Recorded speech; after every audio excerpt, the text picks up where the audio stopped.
வாயிலாக நம்ம பார்க்கலாம். ஸோ போக்குவரத்து கழகத்துல கடந்த 2025ஆம் ஆண்டுல நிறைய முறைகேடுகள் இருக்கு அப்படின்றத குறிப்பிட்டு சொல்றாங்க. ஸோ 2026 5ஆம் ஆண்டு 3274 நியமனங்கள்ல 2500 நியமனங்கள் மட்டும்தான் நடைபெற்றிருக்கு. ஸோ இந்த டிசிசியுடைய நியமனங்கள் அப்படின்னு சொல்லக்கூடிய 3274 நியமனங்கள்ல 2500 நியமனம் நடந்திருக்கு. மீதி 850 பேருக்கு அப்பாயின்மெண்ட் ஆர்டர் எப்போ வரும்? போக்குவரத்து துறை அமைச்சர் இதுல இன்னும் தெளிவுபடுத்தாம இருக்காரு. பழைய நியமனங்களுடைய பெண்டிங்ல எப்பொழுது போட இருக்காரு. மேலும் பாத்தீங்கன்னா இந்த டிஎன்எஸ்டிசியோடைய ரிக்யர்மெண்ட் 2026 ரிக்யர்மெண்ட் என்னவா இருக்கும்? இடைக்கால பட்ஜெட்ல போக்குவரத்து கழகத்துக்கு அப்படின்றது ஒரு புதிய பட்ஜெட் இப்போ தாக்கல் இருக்காங்க. ஸோ கிட்டத்தட்ட 65,000 கோடி ரூபாய் பார்த்தீங்கன்னா அந்த டிஎன்எஸ்டிசிக்கு நியமிக்க போறாங்க.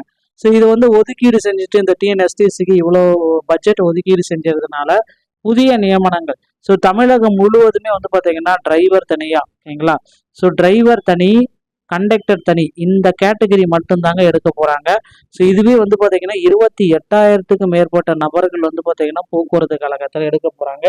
ஸோ நீங்க இப்ப இருக்கிற டைம்ல என்னென்ன விதிமுறைகள் எல்லாமே பின்பற்றி ஜாயின் பண்ணணும் அப்படின்னு பார்த்தீங்கன்னா டிரைவிங் லைசன்ஸு, கண்டக்டர் லைசன்ஸ், இது எல்லாமே தமிழ்நாடு திறன் மேம்பாட்டம் இந்த ஸ்கில் டெவலப்மெண்ட் சென்டர் மூலமா போயிட்டு நீங்க ஃபர்ஸ்ட் எய்ட் சான்றிதழ் அந்த சான்றிதழ் வாங்கி அதை கொண்டு ஆர்டிஓ கிட்ட காட்டினா மட்டும்தான் உங்களுக்கு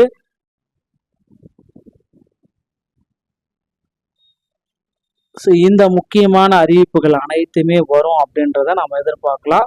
ஸோ போக்குவரத்து கழகத்தை பொறுத்த வரைக்கும் எல்லாருமே எக்ஸ்பெக்ட் பண்ற ஒரே ஒரு விஷயம் தாங்க இதுல நடக்க இருக்கு. ஸோ ரெடி ஆயிக்கோங்க மக்களே. போக்குவரத்து கழகத்துல நீங்க இப்ப இருக்கிற சுச்சுவேஷன்ல ஜாயின் பண்ணணும் அப்படின்னா சில விதிமுறைகளை பின்பற்ற வேண்டியதா இருக்கும். Driving licence, conductor licence, badge, so இந்த மாதிரி அவங்க கொடுக்குற எக்ஸிஸ்டிங் விதிமுறைகளை பின்பற்றி போக்குவரத்து கழகத்தில் ஜாயின் பண்ண மறந்துடாதீங்க. ஸோ அதுக்கு அடுத்து பார்த்தீங்கன்னா எல்லாருமே எதிர்பார்த்தீங்க பழைய பெண்டிங் நியமனங்களை எப்போ போட போகிறாங்க. ஸோ இந்த பழைய பெண்டிங் நியமனங்கள் பார்த்தீங்கன்னா அப்படியே பார்த்தீங்கன்னா இன்னும் தடையில தான் இருக்குது. ஸோ அந்த பழைய பெண்டிங் நியமனங்கள் அனைத்துமே இன்னும் ஒரு சில வாரங்கள், அதாவது இந்த ஜூலை இறுதிக்குள்ளார பழைய பெண்டிங் நியமனங்களுக்கு ஒரு முற்றுப்புள்ளி வைப்பாரு அப்படின்றத போக்குவரத்துறை அமைச்சர் பார்த்திபன் அவர்கள் விளக்குவார் அப்படின்றத எதிர்பார்க்கலாம். ஸோ கண்டிப்பா போக்குவரத்து துறை அமைச்சர் பார்த்திபன் இதற்கு ஒரு ஃபுல் ஸ்டாப் வச்சே ஆகணும். என்ன நடக்குது அப்படின்றது நிறைய பேருக்கு இன்னும் புரியல. போக்குவரத்து கழகத்துல முக்கியமா அவர் ஒரு வெள்ளை அறிக்கை போக்குவரத்து கழகத்துல வெளியிட்டாரு அப்படின்னா அவர் தான் உண்மையான அமைச்சர் அப்படின்னு நம்ம சொல்லலாம். ஸோ அந்த அளவுக்கு பாத்தீங்கன்னா போக்குவரத்து கழகத்துல லாஸ்ல இருக்கு. ஸோ ரொம்ப ரொம்ப ரொம்ப அதிகப்படியான லாஸ்ல இருக்கிறது போக்குவரத்து கழகம்.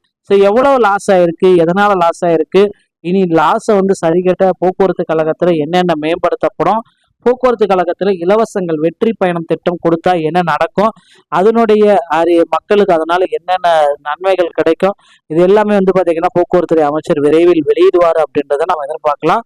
ஸோ மக்களே, நீங்க இப்ப இருக்கிற டைம்ல போக்குவரத்து கழகத்துல கடந்த டிசிசியோடைய நியமனங்களுக்காக பெண்டிங்ல இருந்தீங்க அப்படின்னா உங்களுக்கு ஒரு மகிழ்ச்சியான செய்திகள் வர இருக்கு. இந்த ஜூலை 25ஆம் தேதிக்குள்ளார டிசிசியோடைய மறு நியமனம் நடக்கும் அப்படின்ற மாதிரி சில அதிகாரிகள் தரப்புல இருந்து அன்அஃபிஷியலான தகவல்கள் நமக்கு வந்திருக்கு. ஸோ கண்டிப்பா பொறுத்து நாம பார்க்கலாம். ஸோ போக்குவரத்து கழகத்துல புதிய அறிவிப்புகள் விரைவில் வெளியிடப்படலாம். Driver, conductor, AE, JE, technical assistant இப்படி அனைத்துமே 28,000 காலி பணியிடங்கள் ஒதுக்கீடு செய்ய போறாங்க. ஸோ மெக்கானிக்கு, ஃபிட்டர் இந்த மாதிரி கேட்டகரியில் பார்த்தீங்கன்னா ஐடிஐ முடிச்சவங்கள நிறைய பேர் எடுக்க போறதாகவும் தகவல் வந்திருக்கு. பொறுத்து நம்ம பார்க்கலாங்க. டிஎன்எஸ்டி சம்பந்தமான செய்திகள் அனைத்தையும் நீங்கள் உடனுக்குடன் பெற நீங்கள் நம்முடைய சேனலோட இணைந்தீர்கள். நன்றி, வணக்கம், தேங்க்யூ.